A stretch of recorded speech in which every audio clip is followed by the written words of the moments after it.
Good evening, everybody, and welcome to a special stream episode for I've Got an Issue With. That's just the silly title I came up with for a comic book stream. And joining me today is my friend from Midnight's Edge After Dark and elsewise, Andy Masterson. Good evening. Good evening, everybody, and Andy Masterson. And those of you that are joining, I know it's a kind of an odd night and an odd stream, so hopefully you guys will pick this up eventually. But at least in this chat right now, we've got Keeverdam. Good evening, Keeverdam, and thank you, Keeverdam, for providing the link to the Leukemia and Lymphoma Society that's pinned to the top of the chat box. If you guys can take a look at that, if you're able to donate, please do so. But even if you can't, if you can share that out on social media, that would be appreciated. Also, the Dead Man, good evening. Adam Nixon, hello. Simon Willikins, hello. And Toot Sweet, hello. Jesse Ronald, good evening. Adam Nixon also tells us we're going to be his background noise for packing so he can fly out for his job tomorrow. Well, glad to be of service. Also, the lovely Sherry is here. Tim Burton's favorite model. And also Daryl Parnass. Good evening. Spoonie the Rebel. Hello. Everybody's popping in now. Good evening, guys. And yeah. And anybody else I missed? Anybody lurking? Anybody in the future? Good evening. We'll say some more hellos as time goes on. But first, Andy Masterson, tell me, how long have you been a comic book nerd? Let's see. How long ago was 1976? That was 49 years ago. Yeah. So there we go. So, I started off with, there was a farmer's market around the corner from us. And my dad took us down. I was 9 years old. And my dad took us over there, and they had this giant table of comic books stacked about, like, each stack was about 12 inches high, and the entire table was just covered with them. And there were all the half cover issues where you would, they would just cut off half of the cover and send it back to the publisher for credit for things they didn't sell. And so you would get these things 11 for $1. So for $5, my dad kept me and my brother quiet for about 2 weeks, just because he would get about 30, I would get about 30, and we would just swap. And I would read his, he would read mine, and we at first we were both collecting a lot of the same issues, and then that just seemed kind of stupid after a while. So I decided which ones I would collect, and he decided which ones he would collect, and that way we could read everything, but we didn't have twice as many. But it was a lot of fun. That's how I started drawing. That's how I started. My comic books has been my first love. That was my biggest passion. Yeah, I think I was probably a cartoon fan when I was very, very young, before I really was a comic book fan, because I'd watch things like Spider-Man and His Amazing Friends on Saturday morning, and The Incredible Hulk. And so I was really into the characters before I really knew what comic books were. And then I started getting one here or there. And then one day, my father gave me so my grandfather had passed away, and my father gave me the stack of comic books that his father had kept from when my dad was a kid. And then at that point is when I became a collector, because I didn't know any better at that point, and I really started getting into comic books and what they were, and started looking them up on price guides and things like that. And one of the comic books that was in that stack of old, sort of like dusty stuff, was the very first appearance of Iron Man, Tales of Suspense number 39. And I wish this graphic was bigger. Couldn't find a better one. But yeah, so I have that in my collection. It's not in the greatest condition. I mean, I'd say it's middling to fair. But and the other one was, and this was my greatest, one of my greatest regrets. Also in that stack was Showcase number 22, which was the first appearance of Silver Age Green Lantern. And then I went to my first comic book convention, and I took both of these comic books with me. And I asked a guy, and I was 12 years old, and I remember this. I was going to go on a trip to DC in the near future, and so I thought, hey, maybe I can get some money for these. And I went up to a table, and I asked a guy, hey, how much would you give me for this Showcase 22 Green Lantern first appearance? And he's like, oh, I'll give you $65. Wow. And I was like, wow, that's a lot of money when I was 12 years old. My dad didn't know it. Of course, what's the thing actually worth? Like several $1,000s, and it was in really good condition, and I'll never see it again. But Yeah. buyer, seller beware, as it were. But that was really my first intro into comic book collecting, and also the hardest lesson to learn about it as well. And ever since then, I've had a really extensive collection of Spider-Man comics, tons of Punisher comics, and all types of stuff from all over the place, from Image. Not so much a DC guy, except for some Silver Age and sort of classic Batman stuff. But I've always been like a Marvelite at my heart, and I've got about Same. three or four different long boxes in my closet of just all the stuff I've collected over the years. And so I consider, for sentimental reasons and for practical reasons, my copy of Tales of Suspense 39 is my sort of prized possession, amongst some other things. What would you consider your prized possession in your collection? Oof. Most of I've got 10 long boxes over in the next room there. Wow. And it's really hard to pinpoint a favorite. Probably my favorites were the Sal Buscema and run on Captain America, where there's a crossover with the Hulk. The Falcon was in there with the Shield super agents. They were a big part of the plot, and I just fallen in love with that arc and just read it over and over and over again. As far as value goes, I used to have some that were like the oldest issue I have is X-Men number 28 with the first appearance of the Banshee, and I picked that up at a comic book shop over in Philadelphia back in, I'm going to say, 83, and I was like, wow, this is really cool. And I don't know that I have anything that's really of any significant value to me. And my wife's always like, are you ever going to sell them? I'm like, no. Like, what are your kids going to do with them? That's their problem. It's like, but I collected actively from about 76 to 1998. And about that time, I was just realizing I wasn't enjoying the stories as much anymore. I wasn't reading half of them. I just would buy them and put them in a box. And I was like, why am I bothering with this? And outside of picking up the Brubaker run on Captain America and a few things here and there, like the Brubaker's Iron Fist, back in the day, I used to collect. I would go for Captain America, X-Men, Fantastic Four, Daredevil, Doctor Strange, Man-Thing. I had a big collection of all Marvel's supernatural characters. They were always a high point with me. A lot of the obscure titles too I would get, and I got She-Hulk. I got my brother was going after Thor. Thor was his favorite. Avengers, Black Panther, Iron Man. So between the two of us, like, I know his collection's still over there. He passed away in about 9 years ago, but his son still has the collection. Hopefully he's taking good care of her, or at least not damaging it. But yeah, we'll see. But yeah, those are some great points.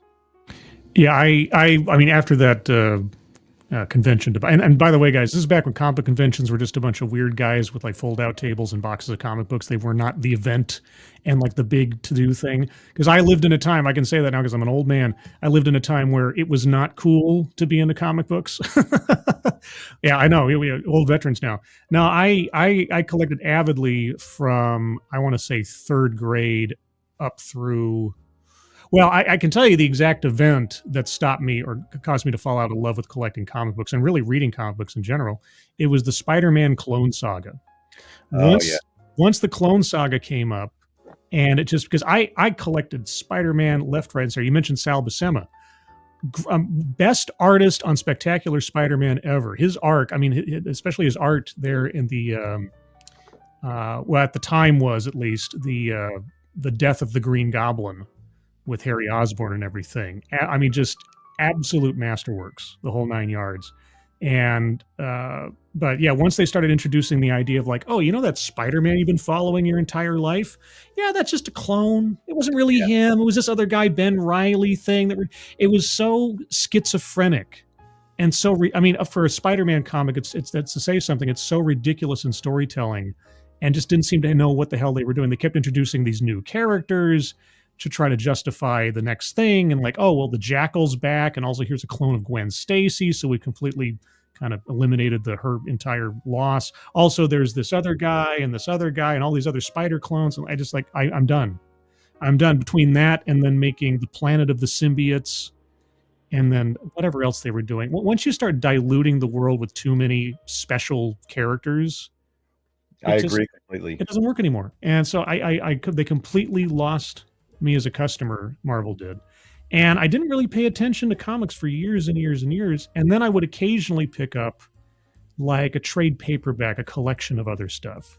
So I'd get pieces of the Civil War story arc. When Punisher Max came out, I collected all of those trade paperbacks because I was still always been a huge fan of the Punisher. It just, I don't know, they lost me. And maybe that's just a matter of growing up to a certain extent. But I don't know.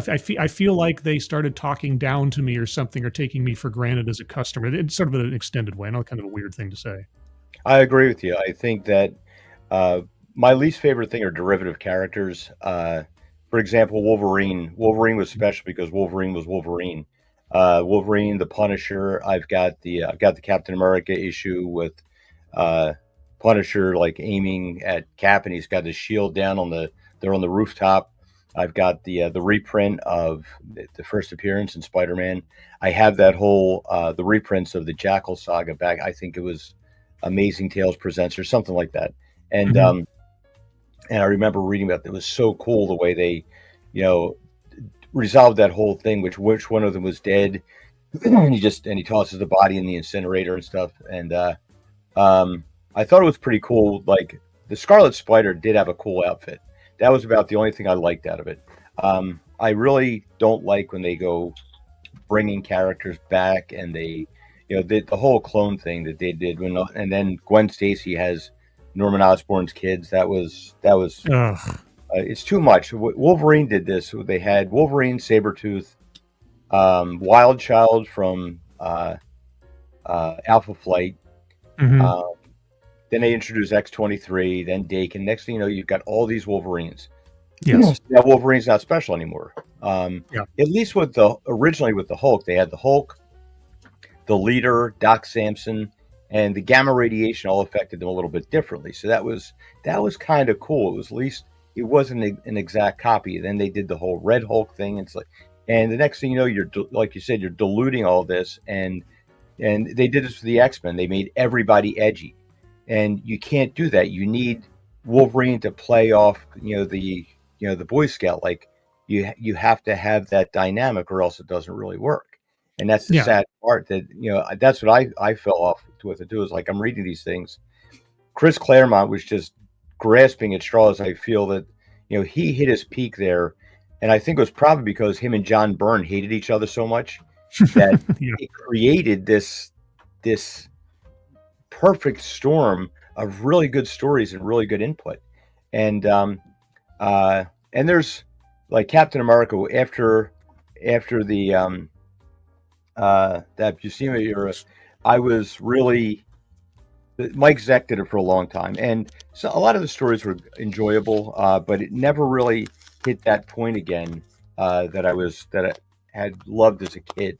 But one thing that I will say that was always nice, and I look at Disney died when Marvel bought it, because once they no longer had to sell comic books because they had, Grandpa Walt's money to finance everything, and they could just do whatever they wanted. That was the end of it for me. That's when you started to get these things with the stories that didn't make any sense, and you could tell. After the movies hit big, all these people just looked at comic books as a vehicle to get into Hollywood. Yes. And they didn't care about the continuity or the lore. And that's one thing the old groups had the reverence for the people that came before them, the Jack Kirby's and the John Buscema's and they had this reverence for them, and they wouldn't violate it. They wouldn't crap all over it, which of course now is like it's a contest. Who can defile your title the most? Yeah, and they keep hiring, and they specifically hire people to make these movies and the properties that demonstrably do not have any either knowledge of or concern for the IPs that they're working with. The most egregious example, at least in the Marvel stuff, was Jack Schaefer, who was the showrunner for WandaVision. Mhm. And after the show concluded, she was asked, what did you do about, why didn't you work Mephisto into this story since he was so integral in the story of Wanda's kids to begin with? And she's like, who's Mephisto? She had no idea. She had no idea who Mephisto was until after the thing. And as far as like the dilution, in my mind, and you tell me if I'm off base here in saying so, as far as a hero's concerned, you can have one dark reflection enemy of a character, like a Venom to a Spider-Man or a Sabretooth to a Wolverine, or you can have one opposite number in ideology, like a Red Skull to a Captain America or a Joker to a Batman. Right. But after that, you gotta spread your wings. You can't just keep. Now, the ideology thing you can kind of play around with, but as far as like a dark reflection of that character, like if Dakin was the only other Wolverine, like if it was a father-son thing and that was it, that could be kind of cool, maybe. Ironically, John Byrne wanted Sabretooth to be Wolverine's father. That was the rumor for the longest time. I always thought that he was Wolverine. That was back when they didn't have a set backstory for Wolverine. They kept changing it every 3 comic books or so because his memories were always scrambled, and it was the Weapon X project messing with his mind and everything. I thought that they were related, and then they weren't related, but then they were. Yeah. Of course, Wolverine was originally supposed to be just a mutated Wolverine animal. Yeah. That was. The high evolutionary strikes again, and yes, exactly. Yeah, that was. I mean, I was disappointed when they finally. I hadn't been reading when they finally settled down and gave Wolverine an actual origin story, and it was disappointing. It was like it took a lot of the mystique out of the character.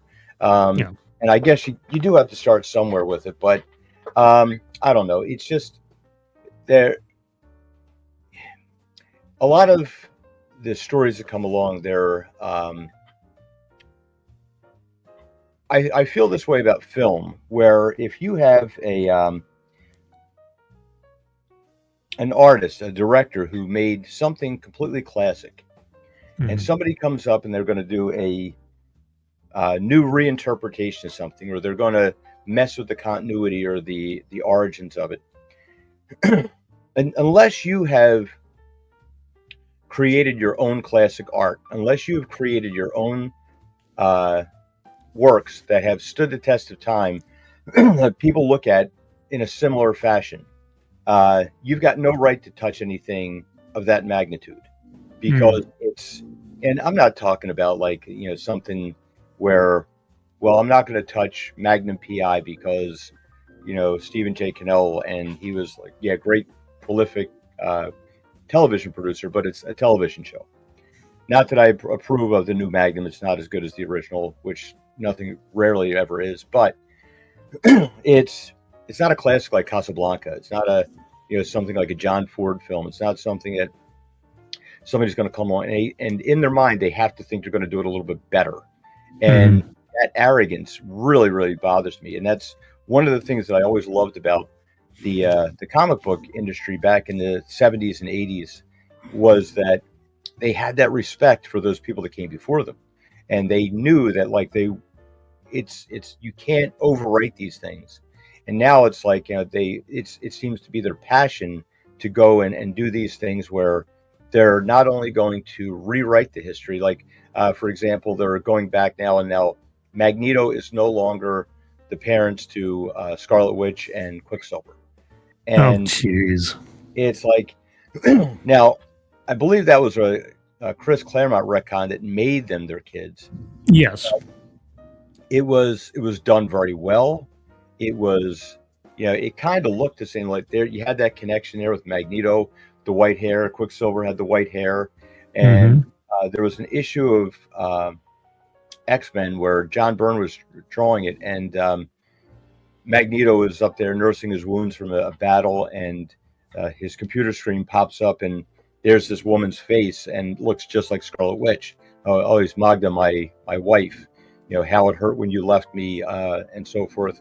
And they extrapolated on. They built on top of it. These days, it seems like they have no creativity to take that ball that they were given and build it with it. They have to erase it. They have to change things, and it's usually just for something stupid, like something immutable. Oh yeah, like here we're going to have this character arc that's like it's the message and all that, and it's just a vehicle for them. It's not. You don't have that passion for the character, And when you see these, it's like I remember collecting Punisher War Journal, and Mm-hmm. that was so. Those supporting characters that were put in there, they were all fleshed out. They weren't just like cutouts. They had personalities. They had, backstories, and they had those fully imagined characterizations. Now they're just cardboard cutouts. Like, we're, as talked about this Daredevil show, I challenge people to remember anybody's name in it outside Yeah. of, Matt Murdock and Wilson Fisk. It's like, who are the rest of them? I forget, that guy. So, Well, that's actually a great segue to start talking about Daredevil Born Again. Now, as I understand it, and you can correct me if I'm wrong, you are a Daredevil fan of the comic books. yes. My only claim, so I'm obviously familiar with Daredevil, but as a collector, not so much. I do have a couple issues here and there. I do have two key issues that I specifically got for collection purposes. One is the first Death of Elektra by Bullseye, as far as I understand it. And I also do have the very first appearance of Bullseye comic book in Daredevil. I found that at a comic convention for a ridiculously good price at the time. It was like $25 or something the guy was selling it. And it's in great condition. So I don't know if the guy made a mistake, didn't care, was just selling everything off. Either way, it's in my collection, so I'm happy to have that. Isn't that cool? Like you brought up that the antithesis of the hero. Yes. And one of the things that has been a complaint of mine with the MCU is they go for this your opposite number is your bad guy.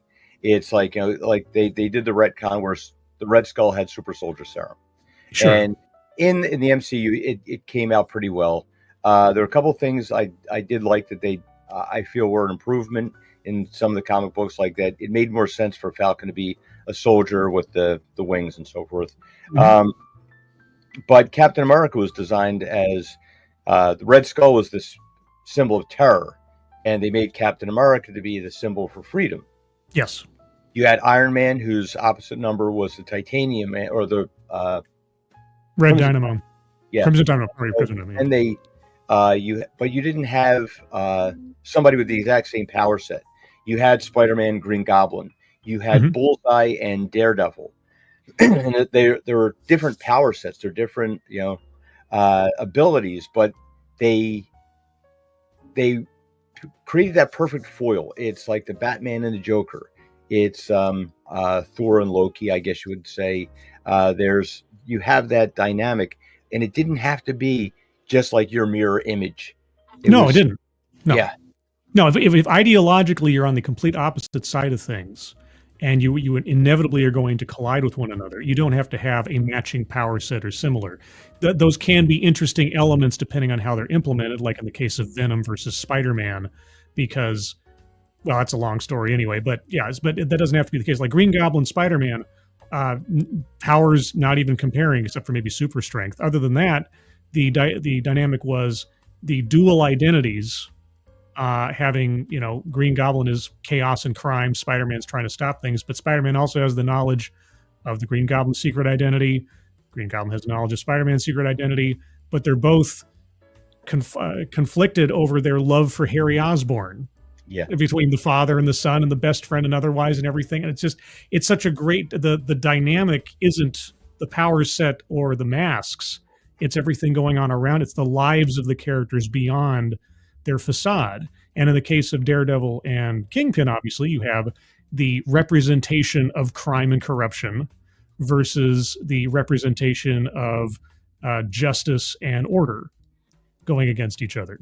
And so let's talk about how this show has gone from good to terrible in the last several years. The Netflix version, I don't want to get so far that we end up doing like full-on reviews, but Daredevil season 1 on Netflix is one of, if not the best TV comic book adaptations as far as I'm concerned. And again, I'm coming into that not as a dyed-in-the-wool, know every little bit and piece about Daredevil ever, but the whole feel of the show and the execution of it to me was pitch perfect. What did you think about the first season of Daredevil? I was so impressed with that. I felt bad when the MCU came out because my favorite hero has always been Captain America, and in my opinion, the Captain America arc was done perfectly up until Endgame. I had that great representation. My brother's favorite hero was Thor, and he got the worst representation. It was they would hit. It's funny because in the first film and the first Avengers, they got the characterization of Thor pretty accurate, but his power set was too low. He wasn't as overpowered as he should be. And then in Ragnarok and they got the power level right, but they got the characterization into this jokey kind of, dude bro. Stoic. He's supposed to be a Viking. He's supposed to be, you should have the TV show Vikings, but with godly powers. That's Thor. And they didn't get that. But the Daredevil came out, and I was really nervous about it because now obviously Daredevil is a very different character once Frank Miller got a hold of him. Yes. Frank Miller is he's the spoiler. He's the the nihilist. He's the pessimist, and he does those characters really well. He did Batman well, Daredevil well. But before he got into Daredevil, he was a much more, I won't say lighthearted character. He always had this tragic element to him, but it wasn't quite as heavy. Of course, he was more swashbuckly than anything else a lot of time. Yeah. And but it was a great the acting,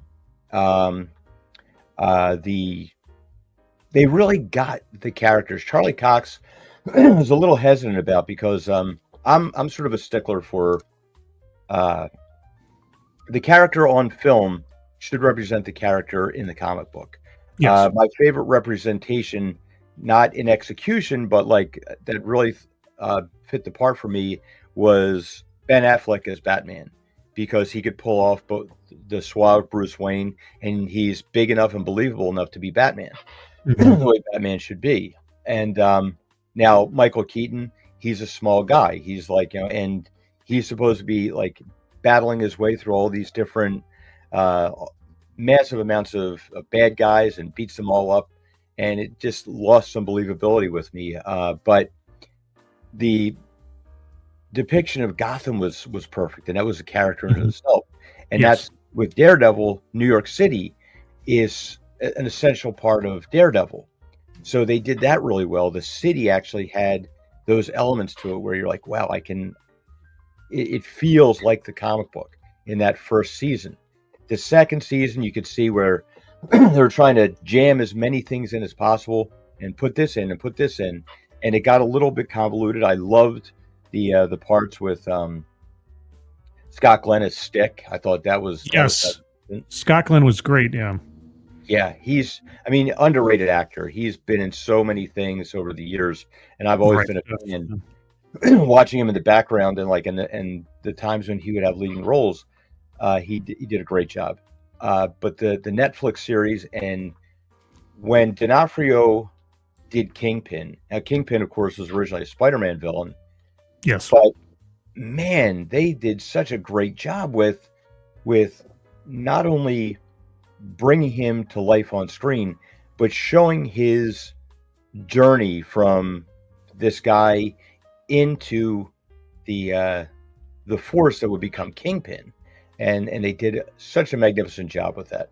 And that's the tragic part. It's sort of like it mirrors Star Wars when you have this epic height and you drop it to such lows. And I mean that by the MCU and Star Wars. You have these things where it got so good, and then it got so bad in parts. Now, Daredevil, I think the low point is She-Hulk. Yes, certainly. That wasn't really Daredevil, Matt Murdock. It was like No. these writers didn't know what they were doing with the character. Just like, hey, let's put this cameo. They're both lawyers. It's a perfect fit. Yeah, they so they did that and screwed that up. But this was sort of a thing where I said this when we were on Doomcock show talking about this. It's like the writers were trying to copy what was good about the Netflix show without really understanding it, and the showrunners and the writers in the Netflix series, they actually took the time to get to know the characters and give an honest portrayal of them on screen. Everybody from Foggy to Karen to and even they changed things up with Bullseye and stuff, but it's everybody kind of fit the characterizations. And with this, it just seems like it's time for an action scene. We have to do this. Yeah. So let's talk about that. So for those of you in the audience who, if you have not seen the Netflix series, the 3 seasons of Daredevil, highly recommend the first one. Second one's all right. Third one's a little bit of a mess, but okay. But now the Disney one. So as I've learned from Midnight's Edge and elsewise, they filmed this whole series once, and everybody and their brother hated it. Like, it came out bad. It didn't work. John Bernthal didn't even want to do anything with the Punisher because they thought they got the character wrong, which is saying something given my thoughts on the Punisher Netflix series itself, but that's another thing. And so they essentially reshot the whole thing. There's what we're seeing now on screen in some large part is entirely reshot with some pieces left over from the original run. And so when I knew that going in as a super nerd, I thought, okay, I can, as an audience member, I guess I can give some allowances for the fact there might be some unevenness here and there, depending, because obviously they're trying to smash together some previously shot stuff and some stuff that was kind of rushed and everything. But that's the least of this series' problems so far. And so I'm curious what you think. My biggest problem so far with the series is that there is no scope. And what I mean by that is, like you mentioned, in the first Netflix series, you had all of these sub-characters and subplots who had their own things going on and were fleshed out to a certain point where you could get invested in them as characters in the timeline, whether it was Ben Urich or if it was the police officer that was like the constant companion there, whether it was Kingpin's assistant, whether it was all the minor crime bosses. You got to know the world through these other minor characters. In the new series, except for some very small, not even meaningful exceptions, all we've got is the A and B story. We've got Matt Murdock, we got Wilson Fisk, and only those two characters matter. And like you said earlier, I think before the show, do I even know the names of most of these sub-characters? Where did they come from? Like, I have to keep reminding myself, what is the name of his private investigator in this? Because I know the actor's Clark Johnson. He's a great actor and director. Who is this guy again? Where did he come from? Was he in the first series back on Netflix? No, he wasn't. He just showed up in that bar in the first episode and then was suddenly this really important character. Like, what? But there's no scope to the world. Not even, I don't even know. It just doesn't feel, I guess like what you said, when you hit it out of the park with that very first season on Netflix, either you maintain that level of quality or you fall right off a cliff. Yeah. And Disney and whatever credit you might give to the people on Netflix for trying to keep that going in those 3 seasons, like I say, it's like a cheap facsimile on Disney. The best scene so far in that entire series, as far as I'm concerned, well, I guess there's 2 scenes. One is when Matt is trying to negotiate a sentencing down for his client with this other lawyer. And that was in like episode 4 or something. And it's got nothing to do with superhero stuff. It's just amazing chemistry between Charlie Cox and the actress, and Matt Murdock showing his savvy at negotiating for his client and everything else. And it's just got this real good rhythm to it. And it's like, wow, you can have a really good scene.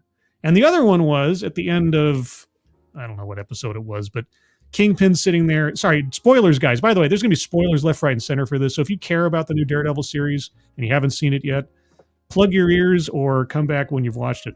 There's this one scene that's closing out the end of the episode.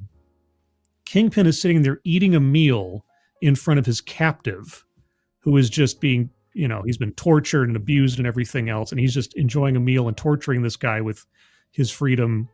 And Daredevil's on a rooftop practicing his skills, which he's put off because he's tried to get away from that part of his life. And it felt for a moment, just for that one scene, I thought, this feels like season 1. Yeah. Just for a second. And it shows you what is possible, but it also underscores just how disappointing the final product is for what you're getting.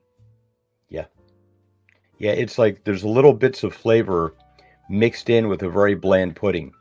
Mm-hmm. There's not a whole lot that the story, it's stretched out too thin. This thing could have been a 90-minute movie, or even a 2-hour movie would be stretching with this, but you could have made this in a much shorter time period. There's so much talking, and there's so much, and it's talking about a lot of nonsense things that really don't matter. It's, in the first one, yes, there was talking and character development, but you got to know these characters through that dialogue. It was smart dialogue. It was effective.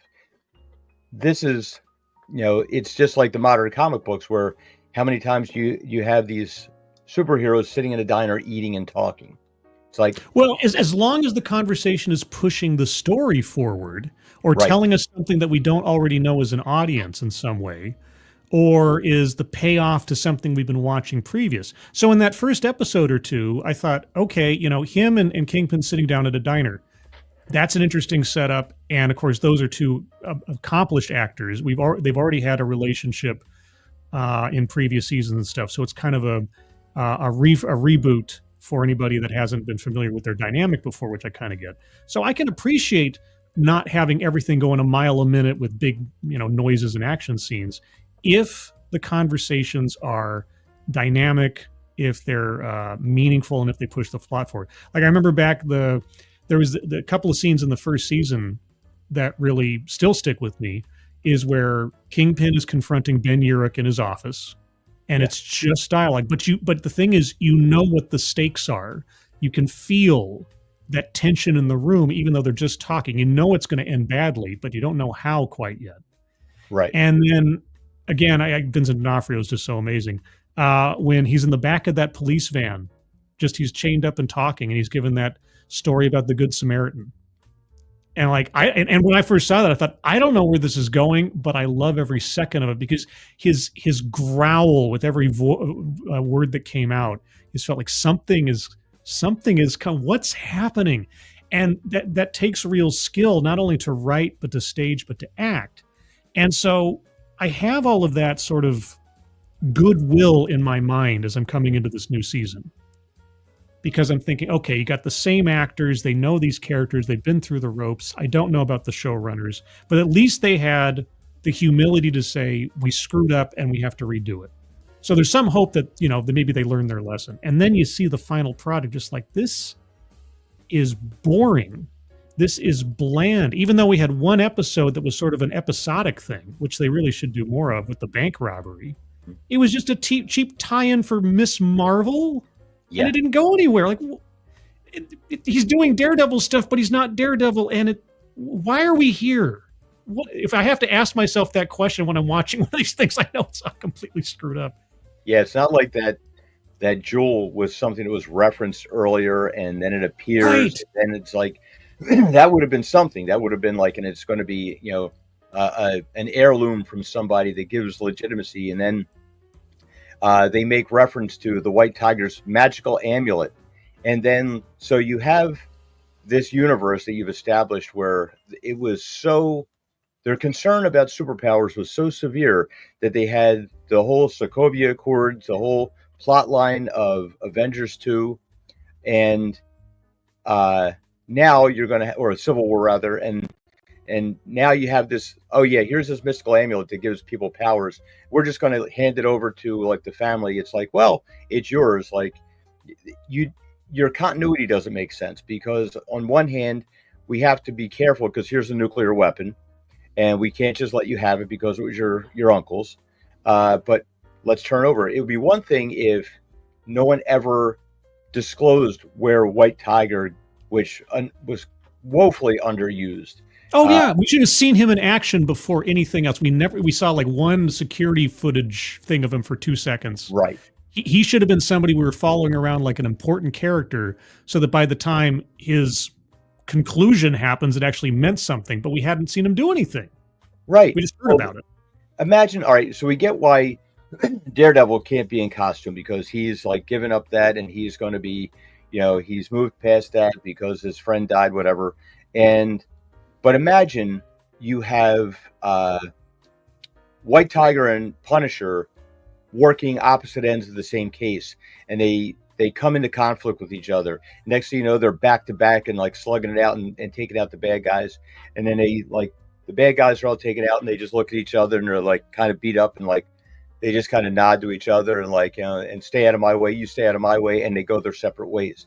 Imagine the sense of loss that you would have had if you actually developed that character where people got to see him and got to appreciate this was had so much potential to it. But no, it's just gone. It evaporates in like, he beats up a guy in the train track. The guy gets run over by the train. And then you're going to have, the trial, and then they whack him and take him out. And then you build up Muse, and then Muse is gone like that. Then you have, it's all these things that sort of like, we'll work this in, work this plot point and work this plot point in. And they're sort of hamstrung with, you're trying to tell too many stories and fit all these pieces into it. Like you said, there's the Ms. Marvel tie-in. There's the you have to work in the things that happened in Hawkeye, because the Kingpin that was in the Hawkeye series is not the same. Oh God.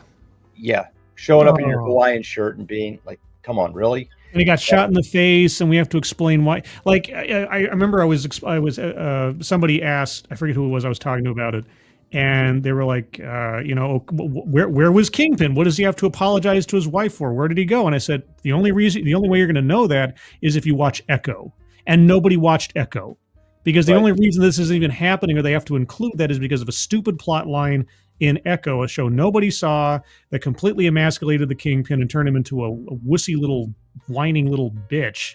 Yeah. And then this is what he has to come back from. But of course, except for one comment, they never reference Echo in the entire show, and they keep it all very on the back burner and stuff. Wisely. Yeah. And White Tiger, I mean, it should have gone from Daredevil gives up being Daredevil, and then we cut to like basically an almost entire episode, like you say, following the White Tiger taking up the mantle in the absence of Daredevil. In fact, we could even be fooled into thinking for a second, until the big reveal, that this guy that's jumping around the rooftops and fighting guys might be Daredevil, until the light falls on him and suddenly it's, who the heck is this guy? Right. And then we get the news stories about White Tiger taking out the bad guys and so on. And then it would make more sense then when we see this random guy going down into the subway, and then he gets caught up in this stuff, and then we find out he's White Tiger.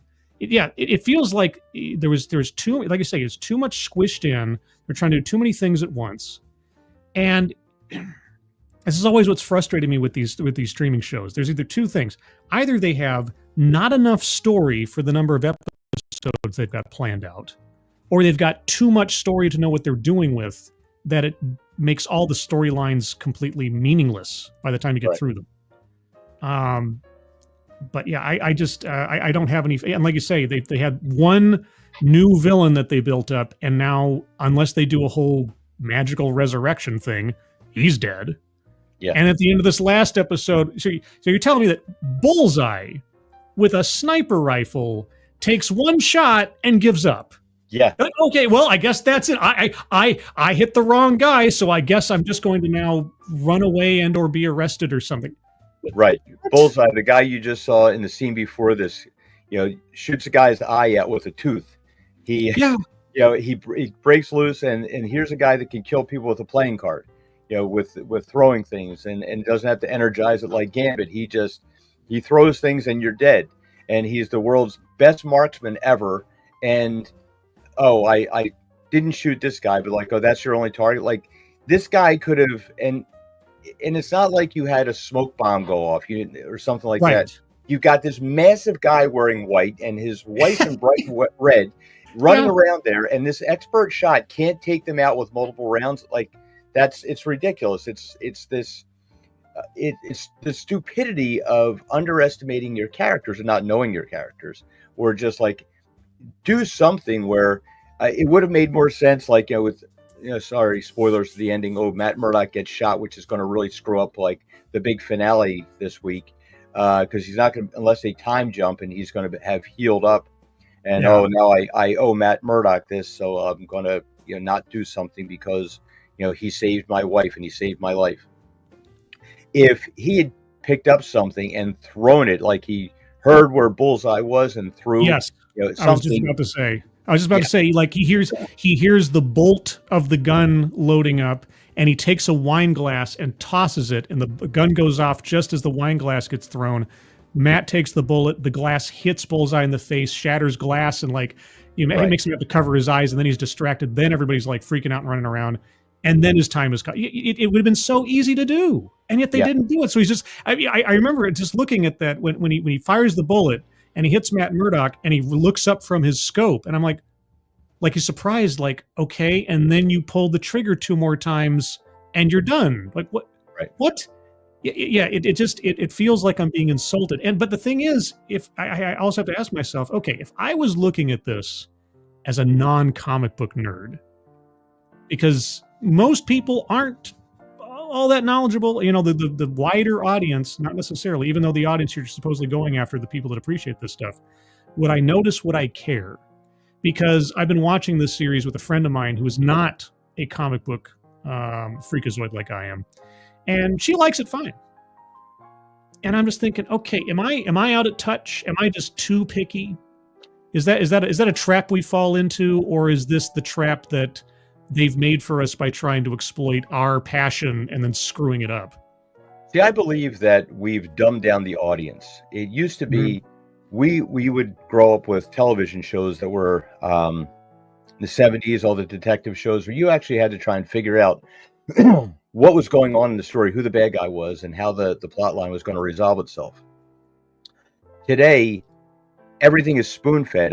You talk to a modern viewer of a lot of things, and this isn't necessarily pertain to your friend, because it's just an observation that I've seen with talking to like the normies of things. If they don't see things happening on screen, it didn't happen. Like, we used to have innuendo. We used to have like a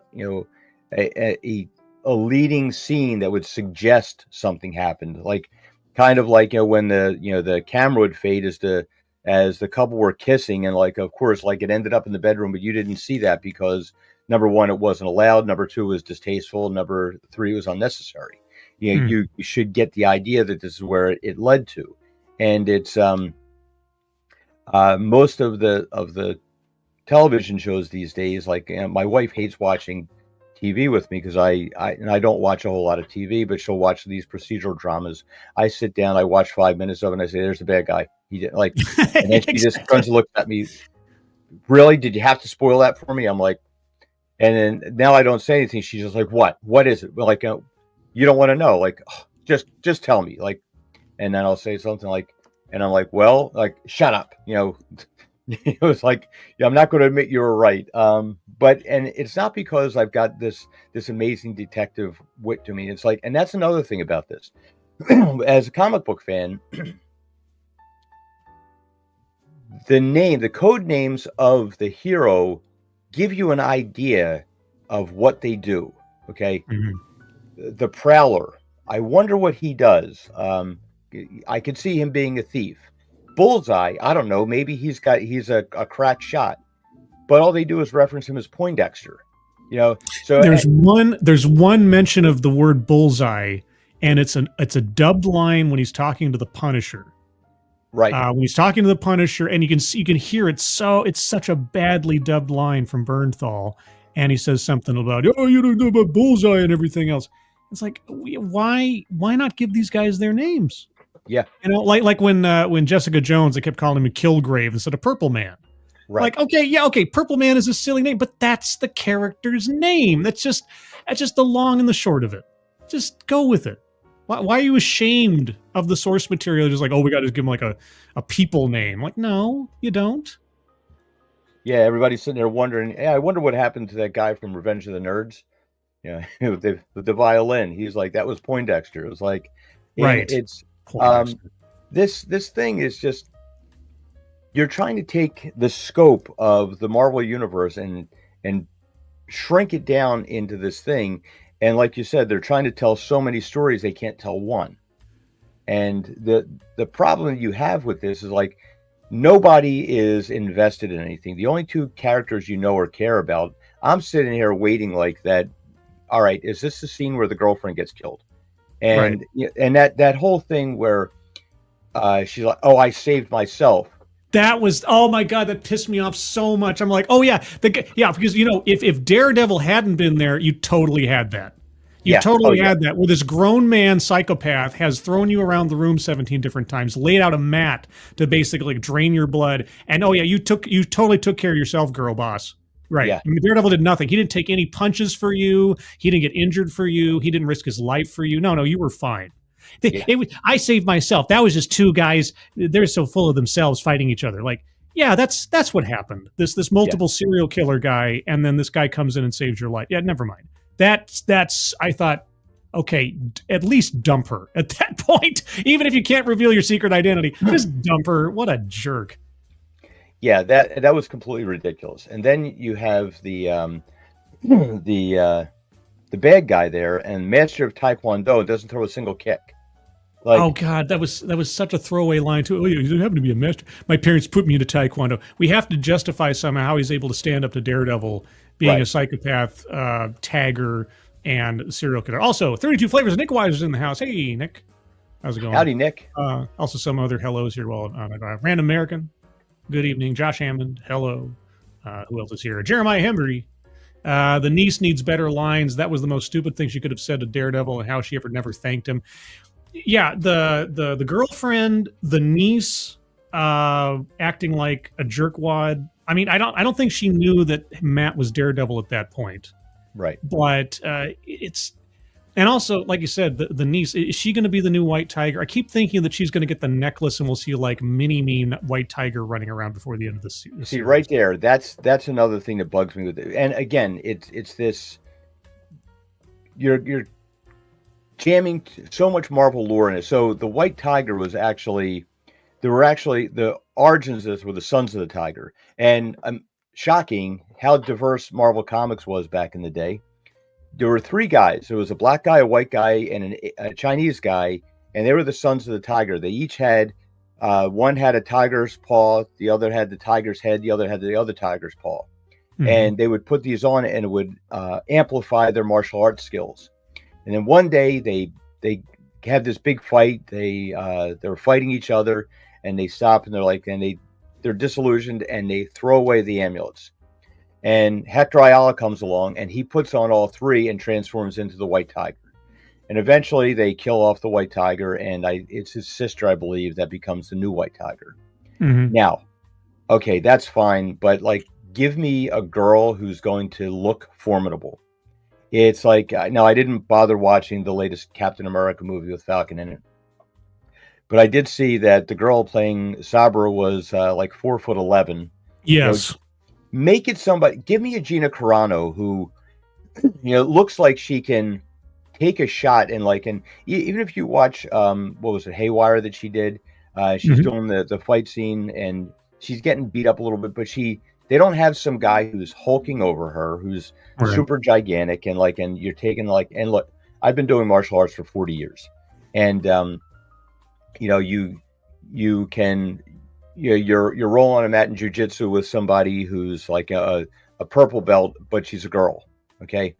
At any point, if you wanted to, you could grab a hold of her wrist and squeeze, and like you're getting a lot of pain compliance. You're going to get enough distraction there. Like when you're wrestling a man who's 275 pounds and they're on top of your chest, you try squeezing their wrist. It doesn't matter. They don't feel it. Right. And that's just the difference. Like a woman is 66% weaker than a man, and so that means that it's kind of like people will always say these things with like Bruce Lee, best martial artist ever, and well, what about this guy? He's big. It doesn't matter. But if you make that same comparison between like Floyd Mayweather versus Mike Tyson, oh, Tyson would kill him. It's like, why? Because he's just that much more powerful. It'd be harder for him to hurt him. And all he has to do is Mayweather has to make one mistake, and that's it. Tyson could be a little sloppier. Mayweather doesn't have the power to necessarily hurt him as much. So it's the same kind of thing when you have this now. If you're all right, you're going to give somebody superpowers. Like, what does the amulet do? Does it take you up to a certain level? That was another problem they had with that stupid Falcon and Winter Soldier thing, where they said all of a sudden the super soldier serum doesn't give you muscles. It's like, what's the point? Exactly. And we saw it happen. I mean, that was the whole like big reveal in the first Captain America movie. You had itsy bitsy teeny tiny skinny little Steve Rogers, and then he gets a super soldier serum. Suddenly he is the peak perfection of human ability. Yes, and it completely changed his bodily structure. Right. We don't want to have to do that. Yeah, having reasonable, comparable, proportional power levels, or something that negates the other guy's power in some way. Like the Hulk, right? You got the Hulk and you have the leader. You have nothing but brainless brawn, and you have on the opposite side brawnless brain. And then these two things can fight each other in a way that makes some kind of sense. If you're going to have superpowers, you have to explain them. We never saw the White Tiger as anything other than a guy that was able to fight even when he didn't have the necklace on.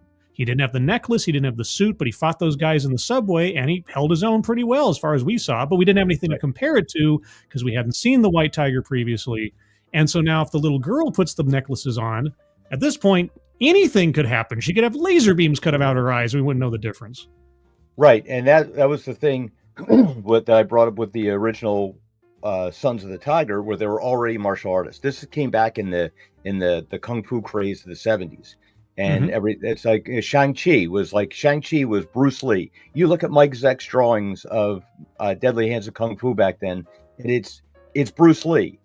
He draws him. It's Bruce Lee. It's like, and he's brooding, and it's like he's very somber. And they put Simu Liu out there, and he's all like happy-go-lucky, jokey, and like hey, I'm a valet, and it's like, you're not this person that came from this dark background. And like this is what I mean when they go out of their way to destroy the existing canon to fit their own narratives.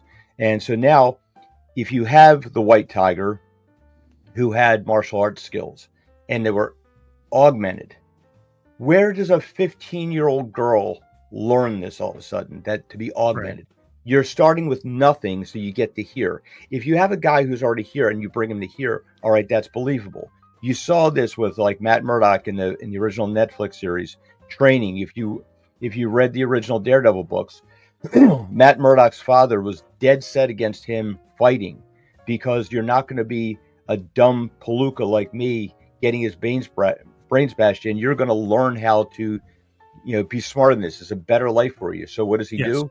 He goes and he trains on his own, does all this stuff, and then he's blinded, and he still continues to train. But he's doing that sacrifice thing, and it's what we see in the modern culture, where like they tell you like things about beauty standards and things. It's like, well, one is the natural result of you disciplining yourself, training, and building yourself up, and the other one is just like, I want a trophy anyway, it's because I'm special. Mommy said so. And now anybody can. It's like Echo. Okay, you had a deaf character in the comic book, and we need a Native American character who's deaf. So because we have to cast that specific person, and we find a Native American actress who's deaf, but she's missing a foot, well, we'll write that in. Now, you're doing a character. It's not like you're making a psychic character like Professor Xavier, who's in a wheelchair, but it doesn't matter because his mind is like You've got Daredevil, who's a blind character, but he's got his radar sense. It compensates for that. It's and you're going to have the character with no leg and a prosthetic bouncing around, jumping all over the place. It's like that the Kingsman, where the girl had the razor feet, Yes. prosthetic feet, and it was kind of goofy and silly. And it's like, well, yeah, but this whole thing is kind of goofy and silly. Well, it takes you out of that element, because it's like, and I'm sure Marvel is just patting themselves in the back, like, we've got 2 handicaps now, like, we've ticked more boxes.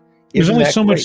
Yeah, there's only so much suspense or disbelief I can suspend, Yes. even in a comic book context. Because if you're trying to have this quasi-realistic, grounded universe with the street-level characters, as was established in the Daredevil series, and was kind of established or carried over a little bit, sort of, in the Hawkeye series, but not so much.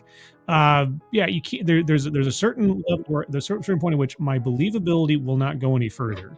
Yeah. And so if you don't present a reasonable conflict or obstacle for the hero to overcome, or you present one that's so overwhelming that nobody could, and suddenly they do despite their power set, not because of it, Right. it loses all credibility, and I just can't go along with it. You're allowed only a certain amount of real estate to work within when it comes to these things. And so, yeah, are you going to violate physics a little bit here and there?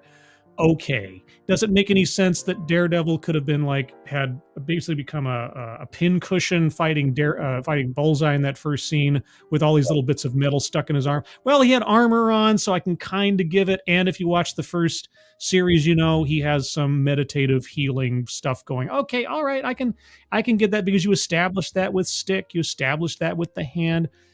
If you set the groundwork and you set the rules and you stay within those rules, okay, as long as the rules have consequences and they're not just a get out of jail free card all the time.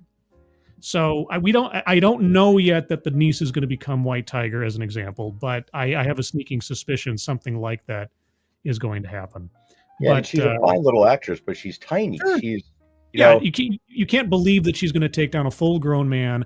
And if the necklaces give her super strength beyond that of a normal 15-year-old, then to, like you say, to what multiplier? Like, well, Right. now she has the strength of a full grown woman. Yeah. That still is, and then what? And it's like, okay, and she can be taken down by a full grown man just like any other full grown woman. Right.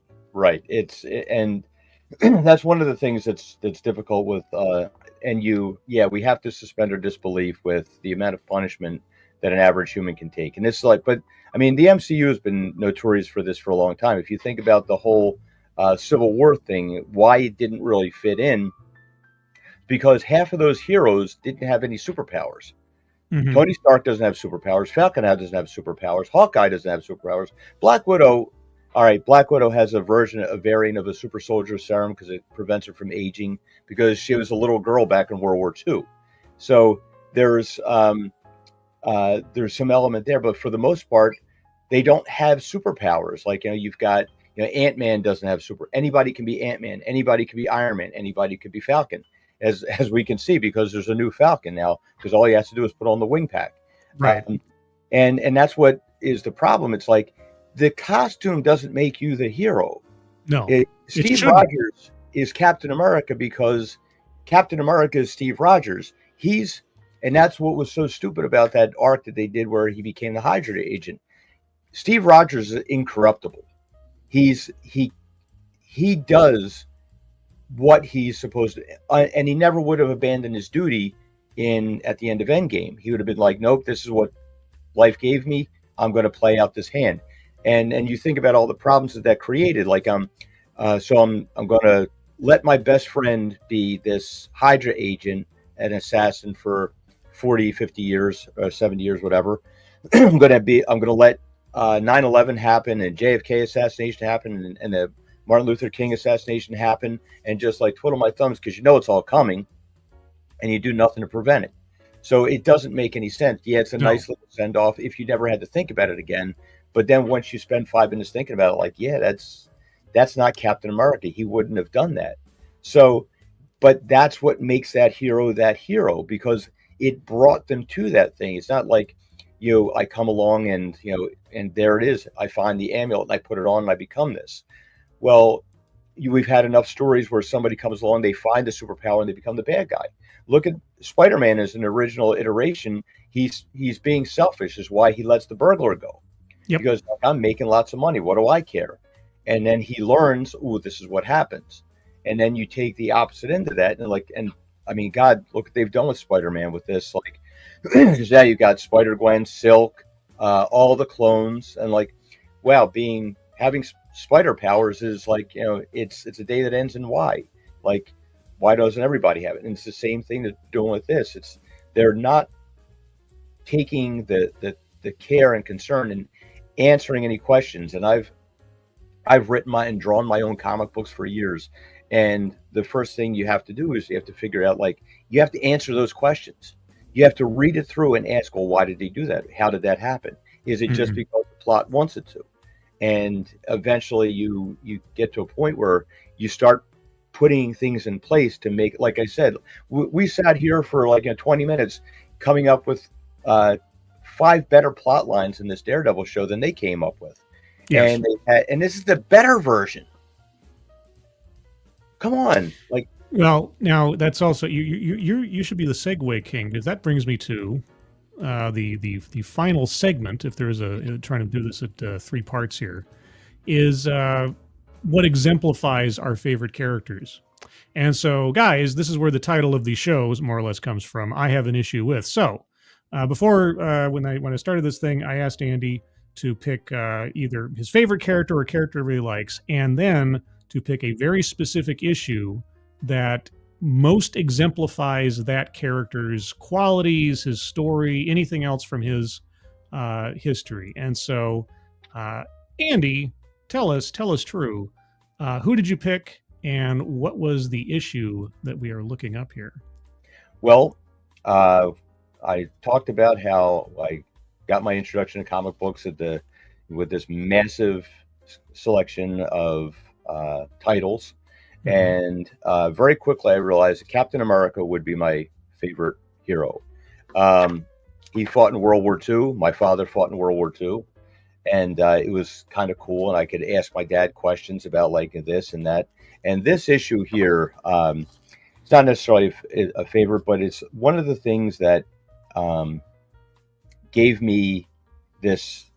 You're looking at Captain America and you're seeing these things. And in this issue, we find out that he believes that his girlfriend Sharon Carter's been killed, and he's moving on with his life. And he goes and he meets the older woman who's living in his new building, and he shakes her hand, and she sees her number tattooed on her forearm from the concentration camp. And he recognizes it, and he says something, and she goes and tells the story of how Captain America saved her from the concentration camp, and which led to I remember talking to my father about this, and he didn't talk much about the war, but he was among the troops that came up across this town of Gardelegen in Germany, where the Gestapo had been shipping a trainload of Jews to a concentration camp, but the Allies cut off the train track, and so now they've got this trainload full of Jews, and they have to get rid of them because it's, they don't want the Allies to know what they've been doing. They don't want the world to know. So they take all of these human beings and they load them into a barn, and they lock the barn, they set it on fire, and proceed to start shooting machine guns into it. And anybody out there. And my father at 22, 23 years old comes across this and sees this horrific sight, and he actually took photos, and he was showing me the photos and said specifically, we took this and we had the German civilians come out and bury the bodies so that people would know what happened. So you can't, there will be people that deny this ever happened. And I remember saying to myself, like, how can people deny that? Like, you've got all this on, and here we are in modern day, and there's a lot of denying that these things happen. Yeah. When you see Captain America come in on just his motorcycle and take out all the bad guys in the camp and save all these people, like, single-handedly, it was that that over the top heroism and the lack of fear and just the sense of purpose and being on the right side of things. This is a powerful issue for me, and the artwork is great. Um, Ironically, Chris Claremont, who I believe is Jewish, he did the plot of this. Roger McKenzie wrote the story, and Sal Buscema did the artwork. And it's and I love the old comic books with the pulpy feel.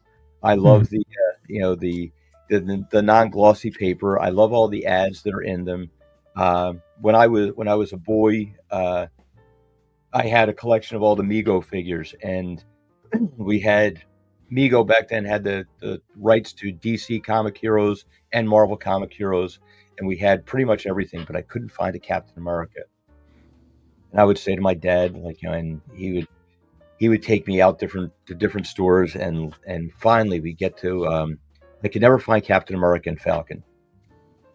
We went up to this one store, and there it was. Captain America was sitting there, and he told me, "All right, you can get it." And there was Falcon sitting next to him. I just kind of looked up at him, and and he's like, "All right, you can get both," which was rare. Because it was like, yeah. I had my Captain America and Falcon. It was just like, it was awesome. And I would recreate these comic books and so forth. But yeah, this is a great issue for me because it exemplifies what Captain America is and why nobody else. And again, this is a comic trope that works in the comic book, because in the comic book, you know that eventually Steve Rogers is going to become Captain America again. It's just a temporary thing. Mm-hmm. You can't do that in the film because it's not the same medium. You're not getting the same audience. You're not getting that investment in there. Where, all right, I'm filling in until this guy comes back. And this is why, you have Bucky Barnes. What do they call him? They call him Bucky Barnes. Yeah, but he was Captain America. But they don't call him Captain America. He is Bucky Barnes. You had the first one to take over in the continuity, the retcon continuity. Guy who was Spirit of 76, he took over as Captain America, William Naslund. But they don't refer to him as William Naslund. They refer to him as William Naslund, not Captain America. Then you had Jeff Mace, who was the Patriot, and they referred to him as the Patriot, not Captain America. Except now you have Sam Wilson, who, don't you dare say he's not Captain America, but he's Falcon. You can't say that. He's got to be. It only works with that one because of the political correctness thing, and. And the ironic part about this is, I believe it's Avengers 181, where the government steps in and tells the Avengers they got to reduce the roster to 7 heroes. And because Black Panther isn't available, they have to take the Falcon for minority representation issues. And Steve Rogers has to try and talk Sam Wilson into taking the position to get them their official clearance again so they can actually operate unrestricted. And Sam Wilson says to him, "Damn it, Steve, why don't I just change my name to the Token? I've earned my place as a hero. I've earned this. Now it's just here, I'm going to give you this, and you're just going to stay there." It's they write themselves into these boxes, just with the snap and all that. It's short-sighted. They write these things in there and forget that they're going to have to deal with it later. But this is what helped me see is what made Captain America, and not everybody would do that. Was a story like this. Real quick, the Dead Man. Thank you so much, Dead Man. Andy, I think you're hilarious on Doomcock's channel. Scribe, love your DEI watch. Thank you, Dead Man. Appreciate it. Yeah, and now maybe this is just a simple question, but because of your father's experience, do you see your father in Captain America because of things like this? And do you think that he sort of buying you those toys, did he appreciate the fact that you were sort of had that connection to him through Captain America in that way?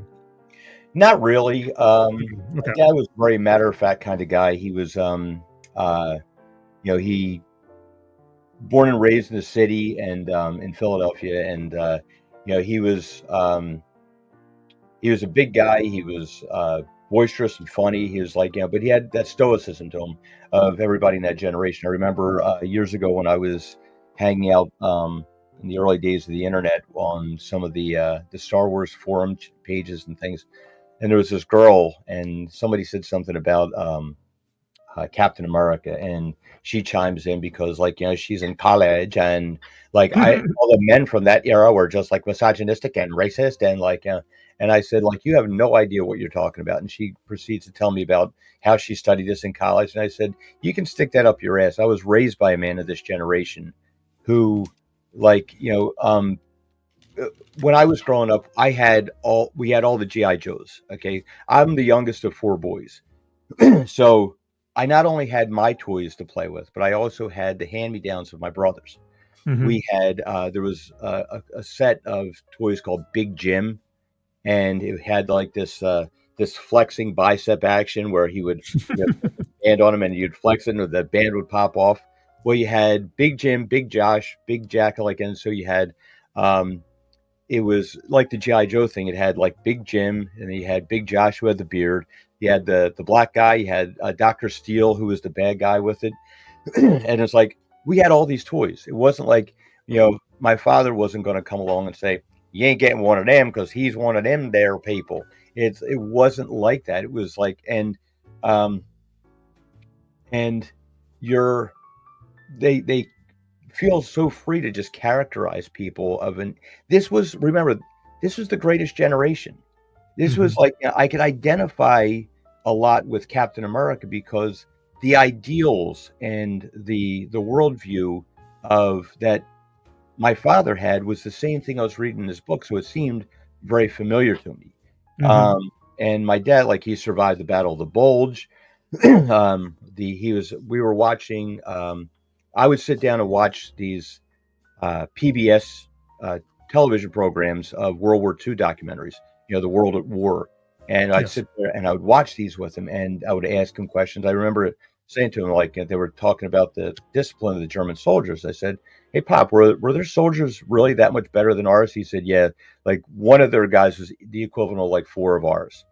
And this is a guy who, like, had to, years later, my brother was talking to my uncle after my father passed away. And he said, yeah, one year, my wife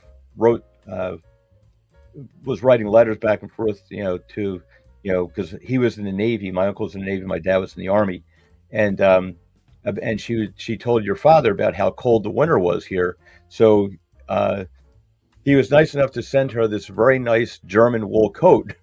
She just wishes he'd wash the bloodstains out of it first. Oh, jeez. So I'm sitting there thinking to myself, like, you know what? No wonder I was afraid of him because he had actually killed people, and but there was a sense of like, this is what you have to do. This is and this is one of the things that was, I think Joe Johnston did such a great job directing that first Captain America movie because he does these period pieces like Rocketeer and everything so well because he gets that mentality of that age. It's like you have a responsibility and you've got to do what you've got to do. You got to do your job. You got to carry through. And that's kind of one of those things that I picked up, probably why, the Captain America stories seemed so relatable to me because I had grown up with, being immersed in those sentiments. And I'm sure as time has gone on, that's one of the reasons it's been, such a mainstay in my life and my fandom. Yeah, I mean, for better or worse, we haven't had a generation, I don't think, that has been as tested as a nation, as a people, as we did the Greatest Generation, because just about everything after that has been, I mean, I don't want to say it's been a cakewalk. There have been ups, downs, and sideways, but we've never really, as a nation, been put on, had a test of our virtues, of our values against something, like mentioned before, an equal opposite, right? Yeah. The Nazi regime versus America, Joker versus Batman. We haven't had an equal opposite, maybe since the Cold War, but the Cold War was cold. And so it was always this sort of like simmering thing. But thankfully, we never had to have that test come along. And another thing that the innovations that have come along in that time period, my mother, she was born in 1932, and She saw the first washing machines come along where they had these mechanical wringers in there, and Right. she said like you had to, if you got your hand caught in there, you were maimed for life. It would have just completely crushed your hand, and they were dangerous. But like, the innovations, and now you look at the life was hard. It Yes. was hard work. It was, both my parents lived through the Depression, and it was, there were hard times. Growing up, we didn't dare. Well, occasionally you would make the mistake of turning your nose up at dinner, and my mother was there with a backhand across your face if you dared, Yeah. because she knew Yeah. what it was like to go hungry. She knew what it was Yeah. like to, like, you better be thankful you have something to eat here. Yeah, And when I see kids complaining about the way the world is today, now, admittedly, the only reason that I had the lifestyle I did is because my parents worked hard and provided for my sister and I, and we never knew want. But my parents knew want. right, My grandmother came through the Dust Bowl and the Great Depression, and everything else. We're not talking. I mean, my family tree goes back into immediate poverty, just the generation before I showed up. And the only reason I wasn't there is because my parents worked hard and knew the value of a dollar and passed that on to my sister and I. And not, I mean, not to sound too much like an old man, but the current generation, let's say, and God, this makes it sound ancient. They have no idea how good they have it. And in right. fact, I don't know how good I have it compared to my parents, except for the fact that they were able to tell me about it. And I believe from history and elsewise, I can see it through photographs and everything else, that it's only a relatively recent advent that we're all benefiting from this plenty that we like. Back in World War II, they had to like recycle their grease for the war effort. They had Yeah. to like invest for war bonds. There had to be a sacrifice given by the nation for the good of the country and its benefit. These days, what's the expectation? What's the sacrifice? And not to get too far off on a different thing, but I've invested myself a lot of time into looking at DEI, and if it's like if you want to talk about the equal opposite Yeah. versus the plight of my ancestors, to put it not too gloriously, versus what's happening these days, it sickens me in a way. It But makes me sick for what we've become as a country in a lot of ways. that's what the real heroes in these books were establishing, was that they may get these superpowers, but there's a cost that comes with it. There's a sacrifice. There's work that has to go into it, and you have to earn your place. It's like Sam Wilson said, "I've earned my place as a superhero." Yeah. And nowadays, it's just like, ooh, poof! You're given the superpowers. You're given this like Ironheart. Well, I'm just going to become a superhero because Tony Stark is, and I'm just going to steal a suit and I'm going to iterate off of that, and now I'm a superhero. yeah, And like, and depending on how you play it, you could turn that into one of those, I'm going to be a selfish jerk, and then I learn a lesson, and then I have to move on. But some people don't want to learn that lesson; they're not allowed to. right. Now, I want to at least give a moment here before we start winding down to plug my favorite character initiative. And those of you in the chat who are veterans, you're going to be tired about hearing of this. I'm never going to stop talking about it. My favorite character, the Punisher, best issue ever, number 45. And unbeknownst to me until relatively recently, this was the very first issue of the Punisher that Chuck Dixon ever wrote.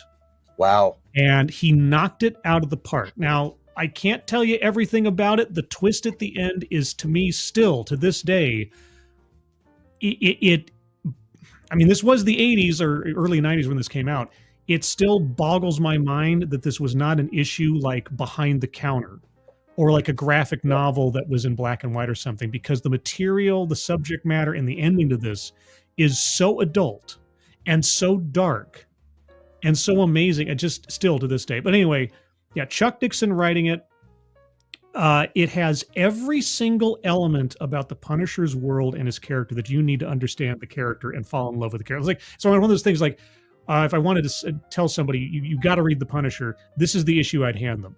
It has the Punisher. It's got a dual story thing going on. You've got a serial killer in New York who's killing taxi drivers, and the cops haven't put it together that it's a pattern. The Punisher has, so he gets microchip to specially modify a taxi cab for him to go out on the hunt. And so he goes through New York, disguised as a taxi driver, baiting this killer to come try and get him. And through the course of him playing taxi driver, there's all these scenes of him just interacting with New Yorkers and having to deal with a corrupt cop because, you know, the shield on his cab doesn't line up, and so he pays the guy off. You get the flavor of New York in the 80s. You get the style, the crime, the world of it, and the Punisher just kind of inside of his thoughts as he's on the prowl for the bad guy.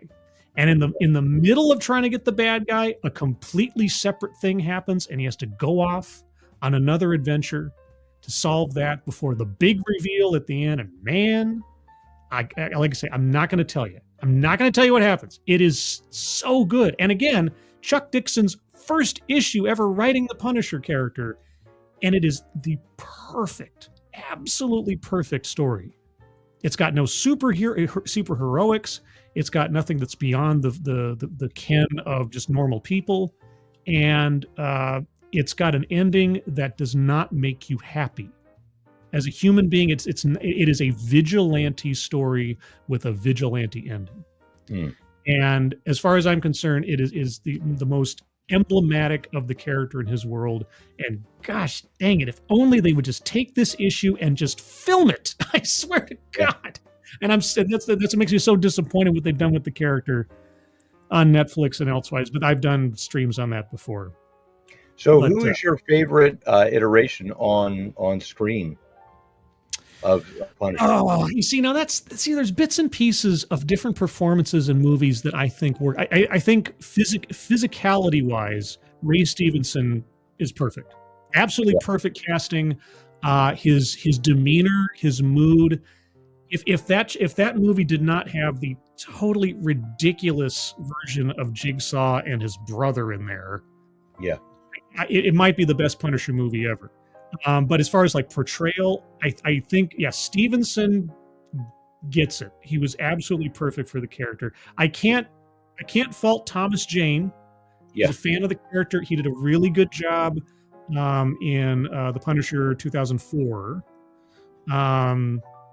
They leaned on some story material from comic books that I'm not the biggest fan of for Punisher because they're a bit too cartoony, but he did pretty good. The John Bernthal, I've talked about this on longer streams before, but just to be brief, I appreciate John Bernthal's enthusiasm, but the character they've written for him is not the Punisher. Right. It's just not how the Punisher would behave. He is not a growling mad dog. Like the one scene we've seen him so far in the new Daredevil show, just to bring it back very briefly to the Daredevil show. You see him for like one scene, and he, as I put it on Twitter or whatever, I said, the Punisher is not a yelling, growling grief therapist. He's not. He is just not that guy. And he doesn't have a beard, and he doesn't act all crazy and stuff. The Punisher has mental issues, but he is methodical. He is calm. He is reasoned. He is stoic. And man, something major has to happen for his emotions to come out. Even negative emotions, aside from just like grim, because he's locked down. And so, I just talk about the Punisher again in a different show. But man, so Stevenson's great. Thomas Jane is definitely a close second. Bernthal, I appreciate the actor. It's not his fault per se, but the way they've interpreted the character is 100% wrong for many, not just the portrayal reasons, but also for the backstory they've given him is completely wrong. That's another thing they did with the Netflix series.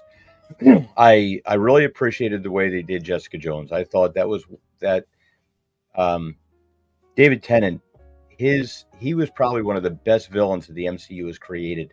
Yes. He was just completely. Jessica Jones was like, she did the damaged and broken heroine perfectly. I did object to the Luke Cage they gave us was a problem because Mike Holder did a great job as giving us someone to represent it, and did a good job acting. But Luke Cage is a hothead, which is why you need the hothead to be balanced out with the serene shell and monk of Danny Rand in Iron Fist. And then what they had to do was they already had this like calm, collected Luke Cage. So now you can't do the same thing with. So now you're going to make the Shaolin monk who meditates and does all the self-discipline. He's going to be the hothead. Well, that's Yeah, that doesn't make any sense. exposed. So Yeah, yeah. they had their, and that Defender series we won't even talk about because No. that should fall in the history of Star Wars holiday special. Let's forget that happened. But the Punisher. I mean, Bernthal is fun to watch. He's you get that vigilante vengeance and things like that. I think he's more in line with a Ghost Rider than he is with Punisher, because he's just like, I'm going to get revenge on these people and so forth and make them pay for what they're doing. Whereas, like, as you say, like Frank Castle is Bruce Wayne methodical. He plans everything out and executes the plan flawlessly, and doesn't lose control. And that's one of the problems I see with Bernthal is he does lose control. And one of the things that I like about toy collecting is that you can take your favorite representation and put that on your shelf and make it into what it is that you want. It's that representation. And so if you find somebody who's like, hey, you know what, that would be a really good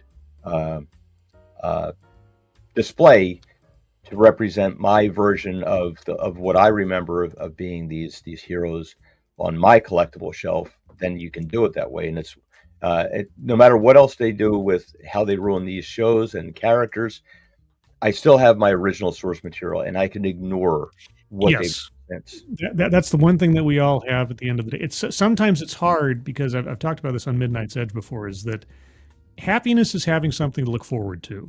And when I see a project attached to something that I love, I want to get excited for it. And in the olden days of all of like 2008, when Iron Man came out and other things and everything was really cool, I got excited for the next thing. When Star Wars was coming out, like when even though they were the prequels and people had problems with it, man, I tell you what, the idea that there was new Star Wars coming, I was like, I can't tell you how excited I was. And that's the thing that to this point I will never forgive Marvel and Disney for, is they've stolen from me the excitement of having something to look forward to. Because now what do we do on Midnight's Edge? And I'm sure, and I know over on Doomcock, every time we hear that there's a new project coming, Fantastic Four, Blade, Superman, what's our first question? How are they going to screw this up? Because they've lost our faith. And all you have to do is, you've got a blueprint. I know. It's right there. I mean, and here's the thing, and here's how bad. And just to wrap things up real quick, in the Punisher TV series, and there was this one sequence, the original one over on Netflix when he got his own show. There was this one sequence where he's being attacked in his secret base or whatever, and there were framed shots that I instantly recognized as panels from the comic books. I had some of these things so ingrained in my head. There was this one shot of this, like it was looking up at the Punisher from the floor, and he had a gun in a particular angle, and I thought, I know where that is. And I thought, somebody actually likes the comic books. And then I thought, how the heck did you screw the rest of this up? You've been reading the comic books. It's right there. The shot's already set out for you. It's a storyboard, the dialogue and everything. It's right there. How do you keep screwing this up? And then, of course, I found out after the fact, oh, well, they hired somebody that didn't read the comic books and wasn't familiar with it. And like, why? Yeah, wow. Jack. So we don't have to pay royalties to the original writers. So we don't have to spend any more money that we don't want to spend on actually rewarding the people that made these characters a property worth producing TV shows for. Heaven forfend. It's just anyway. I could go on for hours. I know that we would and could. Maybe we'll have to do this again sometime in the near future. Yeah, that'd be great. That would be great. Things down. Andy, by the way, guys, I forgot to mention, I got Andy's YouTube channel and X account in the description below. Andy, tell people what you're up to, where you're going to be, what you're working on. Well, I've got the Laboratory of Mayhem, where I do action figure stuff and like Midnight's Edge, where here's your Tom Connors. Let's see if I can get him to focus. There we go. Tom Connors action figure. This is a commission I'm doing for somebody. and sending him out in all of his bling with his DJ gear that he's going to be doing. So I make custom action figures, and I try to put an idea out there to get people into making their own things. You can't be disappointed with something if you do it yourself. You can come along and your shelf, your collectible shelf, should represent your particular taste of your era or whatever, that the best way you remember it. And you can ignore all, as much as I dislike this Daredevil show, it's not the worst thing ever, but it's just in comparison to Netflix, it's just nowhere near the quality. But it will give me a really good Hot Toys figure of the Daredevil character that represents the Matt Murdock that I grew up with. And I try to show people that you can kit bash a lot of these things. Some of these things are very expensive. And I don't have, I've got several Hot Toys figures, but I don't own that many because these things are about $300 a piece now. They're incredible collectibles, but I'm not going to spend that much money on loading up a shelf with, $2,000 worth of figures. But what I will do is I'll take, for example, this is a third-party figure of the John Walker character that came out really nicely for about $160. And you can kit bash, and you can make your own collectibles, and you can get your own setup the way you want it to be, and it doesn't have to be all that expensive. So if you're like myself, I grew up with toys. It was my refuge. I would have all my Captain America figures and Star Wars figures, and just kind of hide out from my room when I was a little kid and just play with these things. And so you get to make a shelf and make your collectibles. When my son was little, I tried my best to play with him as much as I could, but you just can't recapture that imagination that you used to do with the PAL, BAM, and all that. But I can put up a shelf, and it can take me back to a moment in time where life was a lot easier, it was simpler, and you just had the things that you loved. So that's what I try to do on that channel, is to show people different ways and techniques that they can make their own stuff. And I encourage people to try, and even if it's just something like, hey, make a background for it, make a diorama, paint something, or try something yourself, and see the satisfaction you can get out of just creating. Yeah, one of my personal prized possessions is, in the lead up to the prequels coming out, my friends and I all went to the hardware store, and we all got some different extra sink pipe stuff, and I made my own lightsaber hilt. Yeah. And I think it looks perfect. Even today, I had so much ingenuity and improvisation and how to make the thing work. I took clothespin halves and dipped them in liquid rubber and used them as part of the grip to make it like this real cool. Anyway, wow. I could show a picture, but yeah, no, yeah, exactly. So, guys, if you have a passion for a particular thing, 9 times out of 10, they're not going to be selling the thing that you want, and if they are, it's probably beyond your budget. So, get creative. Make your own icon, your own artifact of the thing that you love. And if you don't get it right the first time, well, try and try again. That's how it works. But anyway, guys, speaking of try and try again, we will do this again sometime, because I like talking with Andy about comics. I don't get to talk specifically about comics that often anymore, even with Midnight Edge. So check out Andy's YouTube channel. Look for him on Doomcock's channel over on his channel isn't called Doomcock. It's called DVD. Overlord DVD. Yeah. Overlord DVD. Yeah. Wednesday night pop culture breakdown. It's usually me, Mexican Iron Man, Gary Ambrosia, Sean Carter, and a few other people that go. Doug Nelson. Doug Nelson's another one you ought to reach out to, because Doug's a huge comic guy. He's got his own comic books that he does, and he sits there and doodles and things. He's got his comedy series Night Night, which is sort of a Batman parody, and it's a lot of fun. But yeah, talk to Doug too, because he'd be a good guest for you. Cool. All right. Well, everybody, thank you so much for joining us tonight. A couple more hellos here before we split, if I didn't already say hello. Kay Roberts. Nice to see you. Who else? Anybody else that I missed in the meantime? Random American, hello.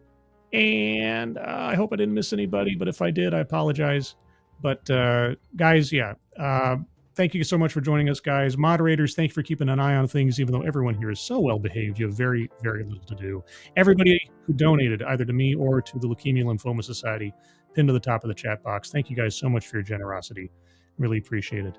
But with that, Andy, again, thank you for joining me.